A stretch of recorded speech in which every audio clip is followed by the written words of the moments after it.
Today we are going to learn something about how to run our finances and how to deal with money with the financial industry. Saria, could you please introduce yourself and what do you do for business?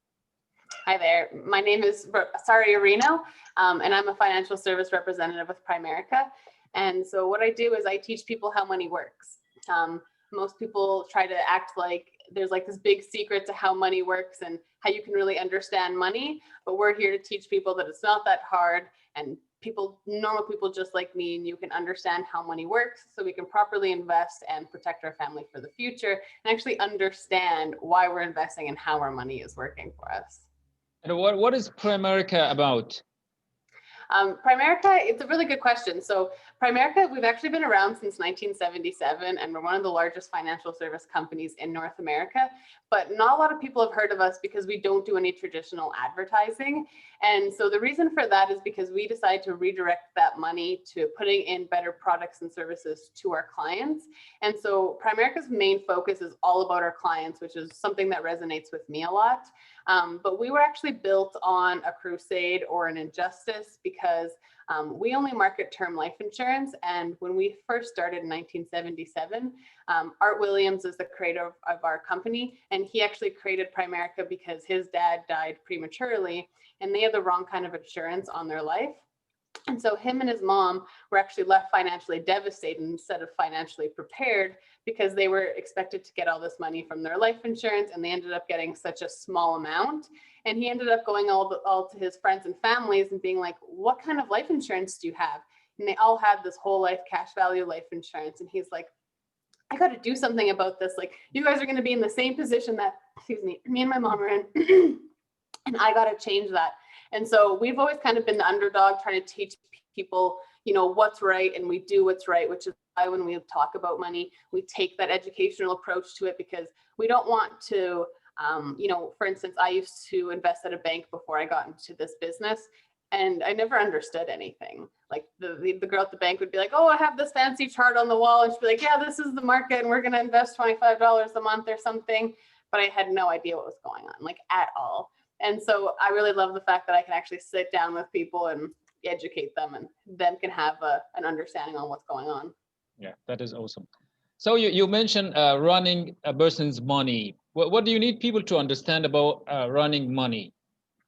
Like investing money, you mean? Yeah. I think a common myth almost that you could debunk about it is people think when it comes to investing, you need to have like $1 million or like hundreds of thousands of dollars to invest.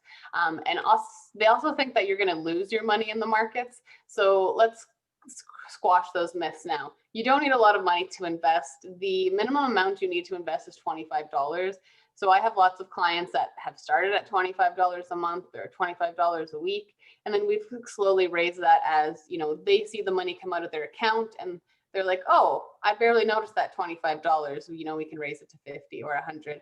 And it's just as long as you start somewhere, you're going to get somewhere for your future, which is really awesome.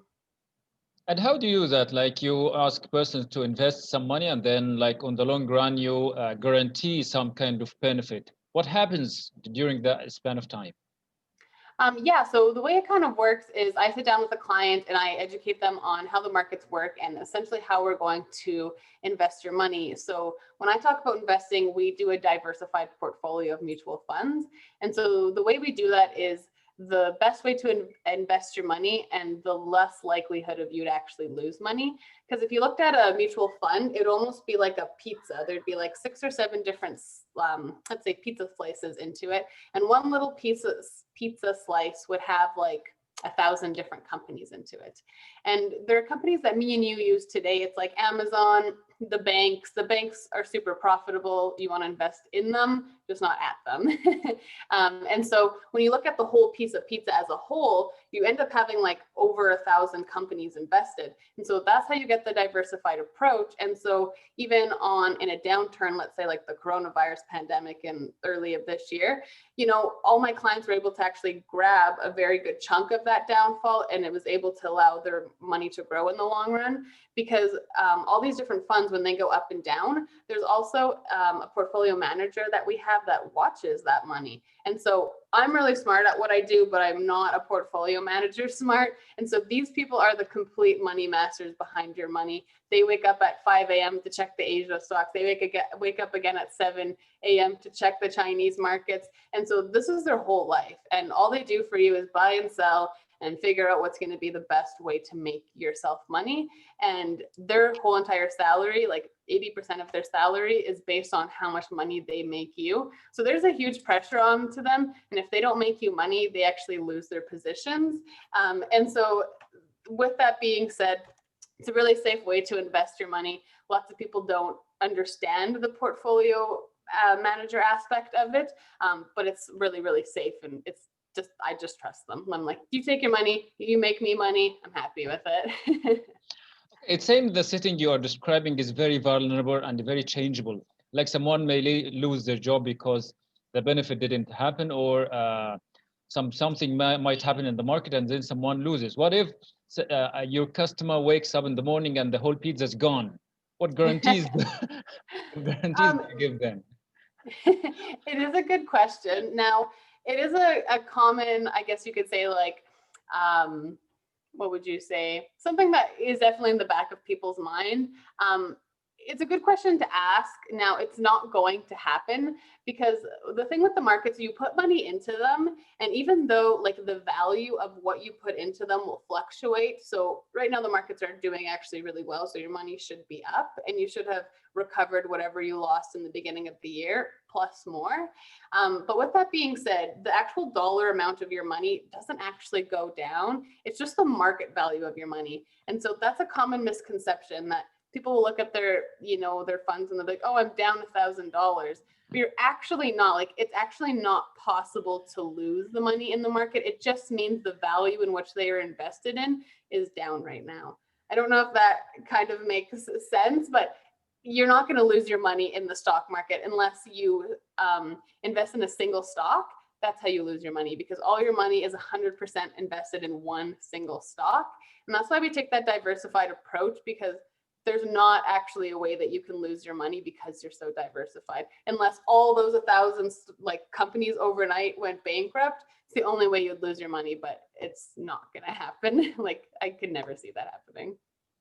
Why is there so much suspicion about this kind of business while it is so much guaranteed, as you have just described? Because, I think something that happens with financial services and investors is, I get it happened to me as well. Everybody and their dog tries to act like they know everything about investing. And I think it's really important to understand where you're getting that advice from, because before I got into my industry, I had people tell me it was awesome to invest in like oil stocks, because I'm from Grand Prairie, Alberta, and it's an oil town. So everyone would be like, oh, invest in oil, invest in oil. But if I did that, like, I would probably be living on the streets right now. So I think it's very important to make sure you're getting an educated advice from somebody and cross-reference it, right? That's why we take that educational approach, because I never want someone to feel like I'm just taking your money and I'm going to run with it. And like, you don't know if your money's going to make money or not. I always show people like the fun facts. So every fund will have a fun fact sheet, and it'll tell you like what the portfolio manager is on it, which, to some fund companies, they have really world-renowned portfolio managers, and some people can actually resonate with them. They'll be like, oh, I've heard of David Wolf before, or somebody.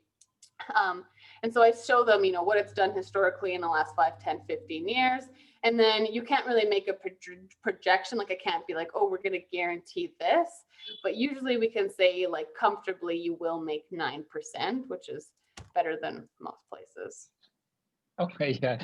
So let's go to the next question. My next question is, like, this business is mainly driven by advertising and, this kind of dreamy, ideal picture that your money will make benefits right away, and then you are in safe hands. This is all based on or built on the business idea or the business principles and understanding. Where does the human side come? Where does it fit? Like, you are talking to me, I don't understand anything about your business. How do I trust you? You can always look us up. There's been lots of really awesome companies that have done their own research on us as a company. And so it is kind of common sometimes for people to not know who Primerica is itself, because we don't actually have any products ourselves that we market. Like, we don't have a Primerica fund. The only product that we actually market is our Primerica life insurance. And we actually are rated as one of the best life insurance companies on the market, because we market term life insurance, and it's insurance that you need for a certain amount of time for your life. And it has really great benefits inside of it. But for instance, if you look at the Better Business Bureau, they've rated us A+, which is huge. Forbes magazine have rated us one of the most trustworthy financial companies in the industry, and also one of the best employers for women. And so we have lots of great companies that back us. We're also kind of like a broker model. And so if you look at our investment companies, for instance, we deal with like AGF, Fidelity, Franklin Templeton, Mackenzie Investments. And so those are all really great world-renowned investment companies, and they wouldn't have invested with us and partnered with us if we weren't a very good, credible company. Yeah, okay. Following up with this question, like for a layman, what should people know about financial industries to be able to pick a suitable company? I think if you look at what their values are is really important. And so if you look at our little Primerica logo here, this one, if you look at the three little circles, what that actually means is it's the agent, the field, and the client all working together to create kind of a financial future. And so if you wanted to talk about how I got interested in Primerica, when I was actually looking into getting into the industry, keeping integrity in business is really important to me. And so I knew that when I was going to get in business, I was going to talk with some families and some friends of people I knew, and I was probably going to do business with them. And it was really important for me to know that the products and services I was marketing to them were going to be in their best interest. And so I won't name names, but I had some other financial firms approach me, and I had done my research on all of them. So I actually had a list of questions that I would ask, like, do I own my clients? Can you fire me? Because essentially I was going to school to get a professional license. And if I was going to get a professional license, but someone could fire me, it kind of contradicted as to why I was getting a professional license. And so I asked all these people, like, do I have sales quotas? What does it look like for your clients? And I just wanted somewhere where I didn't have a sales quota, because that means I have to market certain products to my clients before I meet my sales quotas, and then I can market better products afterwards. And that just doesn't really sit right with me. And so with Primerica, the reason why I went with them is because we do what's right, and we keep integrity with everything that we do, because we want, we teach our clients, for instance, the theory of decreasing responsibility. So yeah, we market life insurance, but we also teach our clients how to get out of life insurance. Like, you shouldn't need life insurance for your whole life. And so we work with our clients to create a plan where it's like, okay, this is the bulk of your life where you have the most risk if anyone in your family were to pass away. So you need to be protected for this period of your time, but let's work together. So at the end of this time, you can lower that and essentially get out of insurance and redirect that insurance money back to you. So makes me a little emotional, but it's like, what other financial company teaches you that? The fact that we don't even market permanent insurance is really huge to me, because we don't market any products that don't have our clients' best interests at heart. And our services are completely complimentary, which is really awesome. Most people think you need to pay a lot of money to get some financial advice. And that's why we take that educational approach, because again, we want people to understand what's going on. Yeah, that's perfect. It seems you are so motivated and so passionate about what you are doing. How did you get inspired to get engaged in that business? A really great question. So I've always wanted to help people. And so in the past, I've done like support working jobs, because you get to help people with disabilities and it makes you feel good. And, growing up, I've always wanted to do something where I was in a position to help people, but obviously it also helped me. I didn't want there to be a win-lose situation. I always wanted it to be a win-win situation for myself and my client. And so growing up, I actually never thought I would be in financial services. I hated school and I hated math. So it just didn't really make sense. But as I grew up, I always had to deal with my own money. My parents didn't give me any handouts, so I had to work hard. I had to save my money. I had to budget and figure out how I was going to buy a vehicle, how I was going to get my own place. And so money just kind of resonated with me because I watched all my friends like, work a part-time job or a full-time job.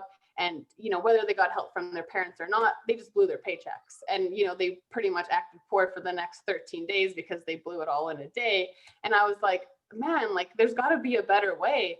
And so it was kind of like a weird way that I got into financial services, but I feel like I'm meant to be here and I'm meant to show people like you can do better with your money. And like money, it's all habits, right? Like it's all like the habits and the things that you get taught growing up. Like if people say money doesn't grow on trees, you're always going to have that like survival mechanism to your money. Like, no, money doesn't grow on trees, but money also doesn't have the greatest value unless you put it to work, like unless you're doing something with it or for it, right? So I just wanted to show people that, it doesn't take a millionaire to make money. Like normal people just like me and you, with investing steadily and understanding how money works, we could also reach financial independence.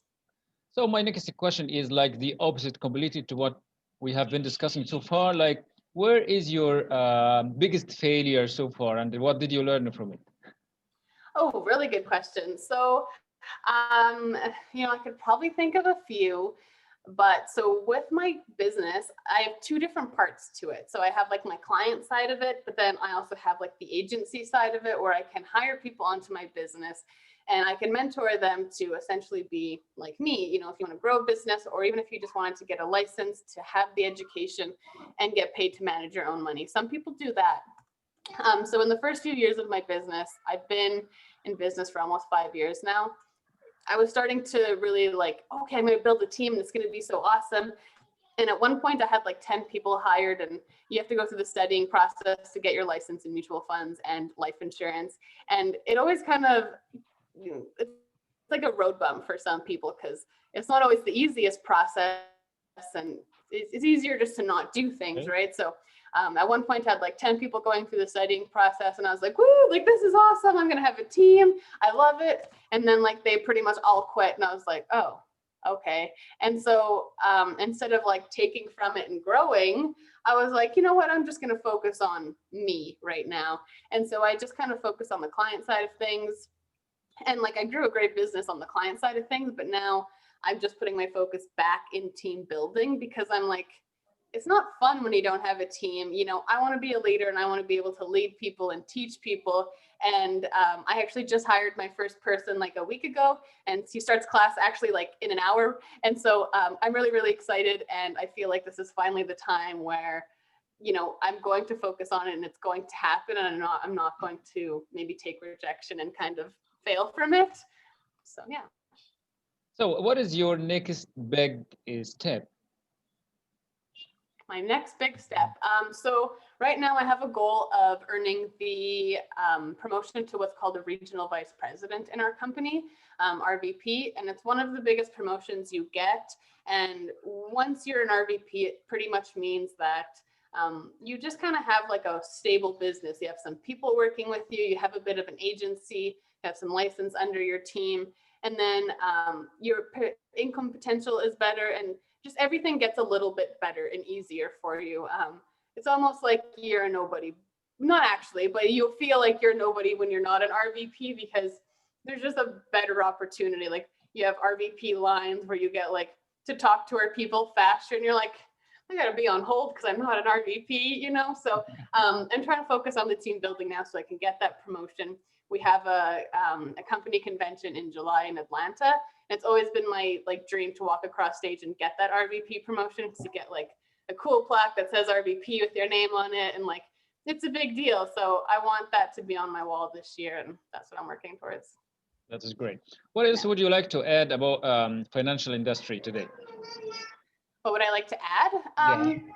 I think, it's not as scary as people think. Like sometimes when people talk about money, they don't want to talk about it, right? But you have to talk about it in order to get better. Financial intelligence is something that we all can work on, to be better with money, to treat money better, and also to use money better. I just think that, so many people maybe got brought up with the wrong, I guess, myths about money, being like, my favorite is when I hear people like, oh, we weren't born rich, we're not going to die rich. And it's just so silly to me because I'm like, why would you put that label on yourself for the rest of your life? Like, oh, I'm never going to make it, right? It's like, just give somebody like me the opportunity to even sit down with you, educate you on some, simple things on how money works, whether you want to do business with me or not. Everybody that sits down with me says they learned something, and that makes me feel good, even if you don't do business with me. Yeah, and that makes me also feel wonderful. It's been really, really great talking to you, Saria, today. Really thank you for this great input. Awesome. Thank you. Thank you for having me on. I appreciate it.